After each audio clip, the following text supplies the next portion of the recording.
fukki bakkan ak benn day daal dinay rot ca Tiwaawan. Tribune yéen a kaay daal di may xamal ne dëgg-dëgg ca lakk gi nga xam ne daal dinay am ca l'hôpital Mame Abdoul Aziz Sy Dabakh ca Tiwaawan fukki bakkan ak juróom-ñaar moo ca mujj rot. yéen a kaay bi dama Amath Soumaré moo ko xam ne expert la ci wàllu management stratégique global xam leen na ni mbir yi dëgg-dëgg ëpp na fukki bakkan ak benn fukki liir ak juróom-ñaar ñoo mujj faatu. yéen a kaay bi dee média bi ne ma liir yi daal dinañ leen di boole nag denc ci sëgu bax yeeya waaye tam am na ñoo xam ne jàpp nañ leen ci mbir mi laas yéen a kaay ne ma benn sage-femme lañ ca daal di teg loxo ak kenn koo xam ni ab aide infirmière la. l'observateur ne ma tey laa lay xamal nag lan moo waral ñaar ñooñu ñu teg leen loxo waaye tam ñeneen ñaar division des investigations criminelles fas leen yéene tegaat loxo ñoom it ñaar ñu njëkk ñu moom dañ leen jàpp ndax nee ñu dañoo bàyyi bébé yi ak seen tëggal guy dem seen yoon ci waxtu woo xam ne dañoo tëji buntu waroon faa teew ngir surveiller bébé yi. yéene kaay bi ne ma boo moytul nit yeneen ñaar ci médecin daañu leen convoqué te daañu leen jàpp. l'observateur ne ma ay tiktokeur daal dinañ leen di jàpp ak ñoo xam ne influenceur lañ leen duppee laaj leen daal di leen di bàyyi laaj ba nag tënkuwul ci lenn lu dul lan moo waral ñu xam le ni lim nga ëpp na fukki bakkan ak benn waaye tam joxe ay information yoo xam ne àndut ak yoon. Tribune yéene kaay ne ma fukki bakkan ak juróom-ñaar moo rot ëpp na fukk ak benn Amath Soumaré moo ko wax. réew mi yéene kaay daal di koy dëggal. Tribune mel ni ku naan man Sénégal dee suñu gaaw a tàqalikoog jafe-jafe de xoolal ma rek la am ca Taïba Niassène nawet gi tàmbaleegul ab taaliba ñàkk na ca bakkanam bari na ci kër yoo xam ne saa si tembe ñu ngi ci biir ndox bi laas yéene kaay daal di may xamal ne nawet gi kay daar daal dinay faat ñaari nit ca Casamance benn xale daal di faat ci bassin ca Missira juróomi téeméeri kër saa si tembe daal dinañuy fees dell ki ndox ca Taïba. Tribune yéene kaay daal di may xamal ne boobu président Macky Sall day ma ngay xamal askanam ne leen pareeguma. yéene kaay bi ne ma moom Macky Sall xamle na ni dafa bëgg nag ñetteel bi mandat. Abdourahmane Diouf ci réew mi quotidien ne Macky Sall day daanaka dafa mel ni kaw la bëggal réew mi. l'enquête quotidien daal di may xamal ne violence gi ni mu mel ci réewum Sénégal ñu ngi yëg ndànk-ndànk ci Sénégal goo xam ne soo moytuwul fitna dina fi juddu. Tribune yéene Macky Sall moom mooy xool ndax bëgg na ñetteel bi mandat am déet su ko xelam mayee mën na koo def. Tribune yéene kaay xamal Macky Sall ñaari baat xamal kon nag dëgg-dëgg yàgg nañoo wax ne buur du mbokk waaye dafa mel ni yaa ngi koy bëgg dëggal xamal président Macky Sall ne ko barki Dembo Ndiaye Abdoulaye Wade la ko fi dal da nga koo fàtte jaxaan na ma gi ko sénégalais yi dundaloo ndax troisième mandat da nga koo fàtte yaayay wax nag ca presse yi nga xam ne ñoo nekk bitim réew ndax fii ci réewum Sénégal nag leeral waxub troisième mandat ci càttum réew mi lu war la Pam Moussa Traoré ci yéen kaay des médias xamal président Macky Sall ne ko même yonent yi ci boppam daal dina ñuy jeexal waxuma laak nag am njiitum réew en tout cas Macky moom xamle na ni jeexalagul te pareegul. Tribune yéen kaay ne ma moo taxit conseil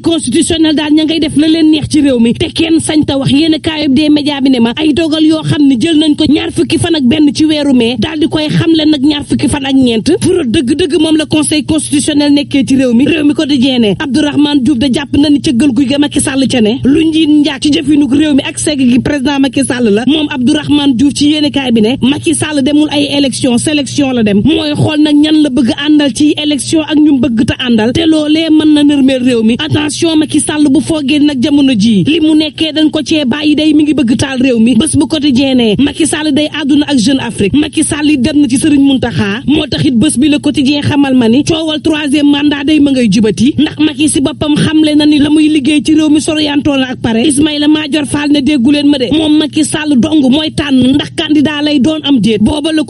quotidien xamal ma ni Sall ngaari lam tooro day moom Macky Sall ma ngay neexal fonctionnaire yi jamono ji nag ma ngi ci police yokkal na leen seen salaire ba maar day taali ña nga xam ne nag ñooy garde pénitentiaire yi di yuuxu l'enquête quotidien ne ma Macky Sall ana lu mu digoon jàngalekat yi ba nii déggoo amul diggante jàngalekat yi ak nguuru Sénégal tey jii nii war nañu daje waat daal di waxtaanaat ci mbir mi terewul ñoom jàngalekat yi Tribune yéene kaay ne ma daal dinañuy fas yéene daal soobu ci juróom-ñaari fan yoo xam ni xëccoo lay doon ak nguuru Sénégal mouvement national bu enseignant républicain yi di ko naqarlu Maïmouna Sissoko Khouma ci Tribune yéene kaay xamle ni dëgg-dëgg naqar gi nga xam ne ñi ngi koy teg xale yi jàng ak seeni waajur warul ndax nag lan leen digoon gaayaa nga ca am na loo xam ne dañ koo fàttee def waaye waxtaan wi wu juwee daañu ko ca yokk jarul gréew yokk salaire bi am na te jàngalekat yi ci boppam xam nañ ni am na ñenn ñi nag lañ leen yokkal lañu xeeb waaye coow li mooy waxtaan a koy saafara la war jamono ji ci réew mi Maïmouna Sissoko Khouma ne mooy jàngalekat yi ak nguur gi daal di joxante loxo ngir ñu mën a liggéey Sénégal ndax coow li mooy xale yi bu nu jàngul ëllëgu Sénégal dina lëndëm lool booba leeruk Sëriñ Muntaxa day gaa yaa ngi koy yëgee fu ne vox populi daal di may xamal ne moo tax it Macky yu fay daal dina fay lalal basang président Macky Sall xamal ko ni ko sëriñ bi moo ko yor wax ko loo bëgg te lu mu wax loolu la ñuy def xamal ko ne nag Macky Sall liggéeyal nga sëriñ Touba te ñun taalibe yi nag duñu sëkk jëf bés bi yéene kaay ne moo tax it Macky yu fay nee na ku ñu faale ñu faale la te ku ñu faale it ñu fal la libération yéene kaay xamal ma ni coowal Sweet Beauté li day jeexagul dossier ba daal dina yeewuwaat parquet ba xamle na ni Seydina Omar Touré duñu ko xoolu ndax dañ koo dàqee ci gendarmerie beneen ba mooy doyen des juges déglu na ñett ciy masseuse waaye ñett yépp dañoo dëggal ay kàddu Ndeye Khady Ndiaye xam le ni nag ñaawteef yooyee ñuy wax amul woon ca Sweet Beauté las yéene kaay ne ma bul daaneel te xamle woon ni Sadio Mané day la mu xamle mooy day bàyyi